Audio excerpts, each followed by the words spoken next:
혹시 성경 읽다가 민수기 7장이나 8장에서 막혀본 적 있으신가요? 아마 많으실 거예요. 똑같은 제물 목록이 끝도 없이 반복되고 막 복잡한 규정들이 나오니까요. 그런데 만약에요, 이 지루해 보이는 기록 속에 오늘날 우리에게도 꼭 필요한 건강한 공동체를 세우는 비밀 청사진이 숨겨져 있다면 어떨까요? 지금부터 그 고대의 지혜를 함께 파헤쳐 보겠습니다. 오늘 우리가 살펴볼 내용은 크게 이 5가지입니다. 성막이 완성된 바로 그 순간부터 시작해서 각 지파가 드린 헌물, 그 제물에 담긴 깊은 뜻, 그리고 특별히 구별된 레위인들의 이야기까지, 이 모든 것들이 모여서 질서 있는 공동체의 원리가 무엇인지 우리에게 보여줄 겁니다. 자, 그럼 하나씩 따라가 보시죠. 자, 첫 번째 파트입니다. 정말 드디어 성막 건축이 끝났습니다. 그리고 기름을 발라서 이것은 이제 하나님의 것이다 라고 거룩하게 구별한 바로 그날, 이스라엘 공동체는 과연 어떤 일을 가장 먼저 했을까요? 성막이랑 그 안에 있는 모든 기구에 기름을 붓는 행위는요, 그냥 단순한 의식이 아니었어요. 이 모든 것은 이제부터 세상의 방식이 아니라 오직 하나님의 목적을 위해서만 사용됩니다 라는 강력한 선언이었죠. 이 거룩한 구별이 딱 끝나자마자 공동체가 첫 번째 공식적인 행동에 나섭니다. 정말 놀라운 건요, 가장 먼저 나선 사람들이 바로 각 지파의 리더, 즉 지휘관들이었다는 점이에요. 그들은 성막을 옮기려면 이게 꼭 필요하겠다, 이 실질적인 필요를 정확히 보고 자발적으로 수레와 소를 가져왔습니다.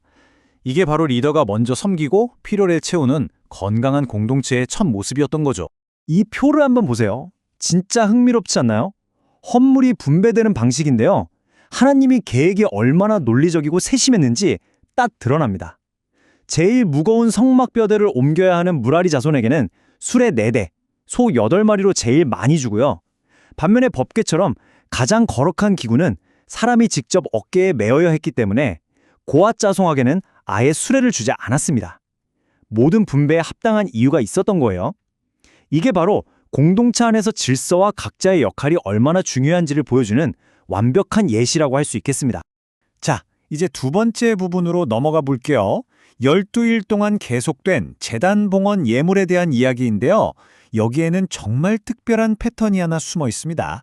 12일 동안 매일 한 지파씩 지도자가 나와서 예물을 바쳤습니다. 순서는 행군 순서에 따라서 유다 지파부터 시작했고요. 근데 여기서 진짜 놀라운 점이 뭐냐면요, 12지파가 가져온 예물이 글자 하나, 숫자 하나 안 틀리고 완전히 100% 똑같았다는 겁니다. 왜 굳이 그랬을까요?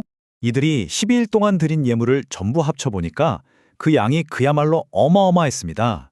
은과 금의 무게도 상당했지만 제사에 쓰일 동물이 수백 마리에 달했죠. 이건 단순히 부유함을 자랑하는 게 아니라 이스라엘 공동체 전체가 마음을 하나로 모아서 드리는 거대한 헌신의 표현이었던 겁니다. 당시 가치를 우리가 좀 더 현실적으로 느껴보려면 세겔이라는 단위를 알 필요가 있어요. 성소에 세겔이라는 딱 정해진 표준 단위가 있었는데 당시 은 1세겔이 보통 노동자의 4일치 품삯에 해당했다고 합니다. 그럼 그들이 드린 은 2400세겔, 또 금 120세겔이 얼마나 엄청난 가치였는지 대충 짐작이 가시죠? 자, 그럼 다시 처음 질문으로 돌아와서 성경은 왜 이렇게 지루하게 느껴질 정도로 똑같은 내용을 12번이나 반복해서 기록했을까요? 바로 여기에 핵심 메시지가 담겨 있습니다. 하나님 앞에서는 모든 지파가, 그리고 그들이 드린 모든 예물이 똑같이 소중하다는 걸 보여주는 거예요. 인구가 더 많은 지파라고 더 중요하고 적은 지파라고 덜 중요한 게 아니었습니다. 하나님 앞에서는 모두가 동등하게 귀하다는 정말 강력한 선언인 셈이죠. 세 번째 파트에서는 이 제물들이 담고 있는 신학적인 의미를 조금 더 깊이 파고 들어가 보겠습니다. 이건 그냥 물건을 바치는 행위 그 이상이었거든요. 각 지파가 드린 제물을 보면요, 먼저 죄를 씻기 위한 속죄제로 염소 1마리를 바쳤습니다. 그리고 나서 하나님과 함께 기쁨을 나누는 축제, 즉 화목제로는 무려 17마리의 동물을 드렸어요. 양만 보면 화목제가 훨씬 더 큰 잔치였죠. 하지만 정말 중요한 건 바로 순서였습니다. 이 크고 기쁜 잔치는 반드시 죄의 문제를 먼저 해결하는 속죄제가 끝난 뒤에야 비로소 시작될 수 있었다는 겁니다. 바로 이겁니다. 이게 핵심이에요. 하나님과의 기쁨 넘치는 교제, 즉 화목은 우리 편의 죄 문제가 먼저 해결되어야만 가능하다는 절대적인 원리를 보여주는 거죠. 이건 신약의 핵심 진리와도 정확하게 이어집니다. 예수 그리스도께서 십자가에서 우리 죄를 대신하셨기 때문에, 즉 속죄가 이루어졌기 때문에 비로소 우리가 하나님과 화목하고 교제할 수 있게 된 것과 똑같은 이치입니다. 자, 이제 공동체의 또 다른 아주 중요한 구성원이죠. 레위인에게로 초점을 한번 맞춰보겠습니다. 그들은 도대체 어떻게 이렇게 특별한 역할을 감당하게 된 걸까요? 레위인들은 왜 이토록 특별한 지위를 갖게 됐을까요? 그 시작은 저 먼 이집트 탈출의 밤으로 거슬러 올라갑니다. 하나님께서 이스라엘의 모든 첫째 아들을 죽음에서 구원하시면서 그들을 내 것이라고 선언하셨거든요. 그리고 그 모든 장자들을 대신해서 레위 지파 전체를 구별해서 오직 하나님만 섬기는 일에 바치도록 하신 겁니다. 말하자면 이스라엘 전체를 대표하는 헌신의 상징이었던 거죠. 레위인들이 성막에서 봉사를 시작하기 전에는요, 아주 엄격한 정결 예식을 치러야만 했습니다.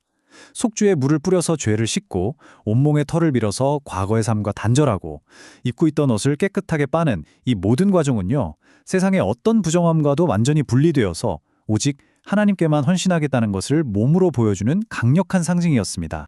레위인의 봉사에는 명확한 시작과 끝이 정해져 있었습니다. 25살에 봉사를 시작해서 가장 힘든 육체 노동은 50살에 은퇴했죠. 그렇다고 공동체를 그냥 떠나는 게 아니었어요. 은퇴 후에는 자신의 풍부한 경험으로 젊은 동료들을 돕는 그런 지혜로운 역할을 맡았습니다. 이렇게 나이 제한을 둔 것은 힘든 일을 하는 사람들을 향한 하나님의 세심한 배려이기도 하고요. 모든 일에는 때와 질서가 있다는 중요한 원리를 보여주기도 합니다.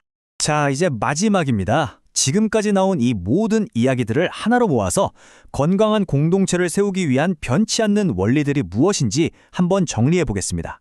민수기 7장과 8장을 통해 우리는 건강한 공동체를 위한 4가지 핵심 원리를 발견할 수 있습니다. 첫째, 리더들이 먼저 헌신하고 섬김의 본을 보였습니다. 둘째, 모든 지파가 똑같은 예물을 드리면서 공동체의 모든 구성원이 동등하게 존중받아야 한다는 것을 배웠습니다. 셋째, 레위인의 역할 분담과 규정을 통해 명확한 질서가 얼마나 중요한지 확인했고요.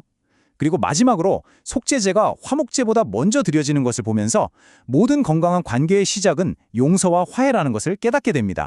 결국 이 모든 원리는 이 한 문장으로 요약할 수 있을 것 같아요.